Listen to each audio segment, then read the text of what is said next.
విజయవాడ ఇంద్రకీలాద్రికి భక్తులు పోటెత్తారు. విజయదశమి కావడంతో కనకదుర్గ అమ్మవారిని దర్శించుకోవడానికి తెల్లవారుజాము నుంచే భక్తులు క్యూ లైన్లో బారులు తీరారు. దసరా శరన్నవరాత్రులు చివరి రోజు రాజరాజేశ్వరి దేవి అలంకారంలో దుర్గమ్మ భక్తులకు దర్శనమిస్తున్నారు.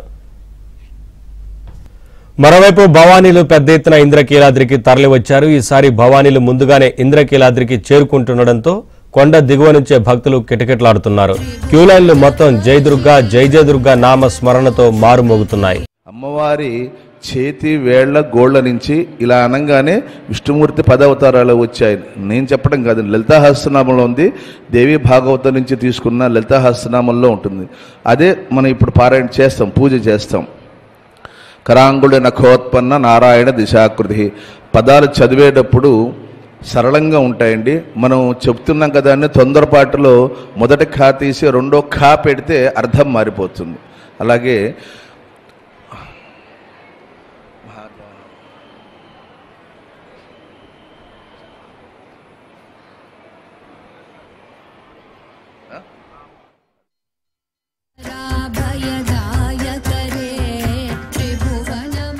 చేసుకోగానే ఆ మానసికంగా ఉద్భవించిన వాడే గణేశుడు.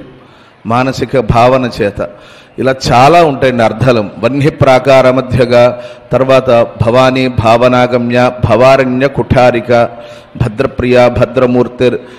అది చదివేటప్పుడు భక్తి ప్రియ అని చదవకూడదు, భక్త ప్రియ. భక్తులకి ఆవిడ ప్రియంగా ఉంటారు అనమాట. ఎవరైతే చేస్తూ ఉంటారో పారాయణ చేస్తూ ఉంటారు. దంష్ట్రోజ్వలాక్షమాల మొదటి 20 శ్లోకాలు కూడా ఆదిశంకరాచార్యుల వారు అమ్మవారిని శిరస్సు నుంచి కటిస్థానం వరకు కూడా వర్ణన, మొత్తం అంతా వర్ణనే ఉంటుందండి. మన దేహంలో ఉండే భాగాలు ఎలా ఉంటాయో ఆ భాగాల వర్ణనే అమ్మవారు ఇలా ఉన్నారు అని చెప్పి వర్ణన ఉంటుంది మొత్తం అంతా కూడా. ఆ వర్ణన మీరు దగ్గరలో ఉండే, ఇప్పుడు కాకపోయినా దగ్గరలో ఉండే ఎవరైనా అర్చక స్వాములు ఎవరైనా సరే వాళ్ళ దగ్గరికి వెళ్ళి కనీసం ప్రయత్నం చేయండి. అది ఎలాగంటే పుస్తకాలు అలగండి, ఆ ప్రయత్నం చేస్తే అర్థం తెలుసుకోవడానికి ప్రయత్నం చేయండి. లేకపోతే మహానుభావులు ఆయన గరికపాటి నరసింహారావు గారు, చాగంటి కోటేశ్వరరావు గారు, వద్దిపత్తి పద్మాకర్ గారు, సామవేదం షణ్ముఖ శర్మ గారు, వీళ్ళు చెప్పిన లలితా సహస్రనామం భాష్యం ఉంది. మీకు మీడియా ఉంది కదండి, యూట్యూబు, తర్వాత టెలిగ్రాము, వీటిల్లో అందుబాటులో ఉంది. అర్థం తెలుసుకొని పారాయణ చేస్తే మనకి ఇంకా బాగుంటుందండి. నేనేదో శ్లోకం చెప్తాను, మీరు చెప్పించేస్తారు. మీరు అవి చెప్పేస్తే కూడా అయిపోయింది, ఓ 3000 కట్టాను, గుళ్ళోకి వచ్చాను, ఏదో తెప్పలు పడి దర్శనం చేసుకుని ఇంటికి వెళ్ళిపోయాను, అమ్మయ్య ఇవాళ కార్యక్రమం అయిపోయిందిరా అనుకోవడానికి కాదు.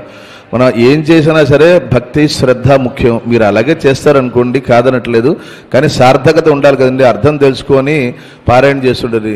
లేకపోతే ఎలా ఉంటుందంటే, మేము చిన్నప్పుడు చదువుకునేటప్పుడు మాకు మొదటి పేజీలో అంకెలు వేయమని చెప్పి 1 నుంచి 100 వరకు అంకెలు వేయవలను అని రాసిచ్చారు.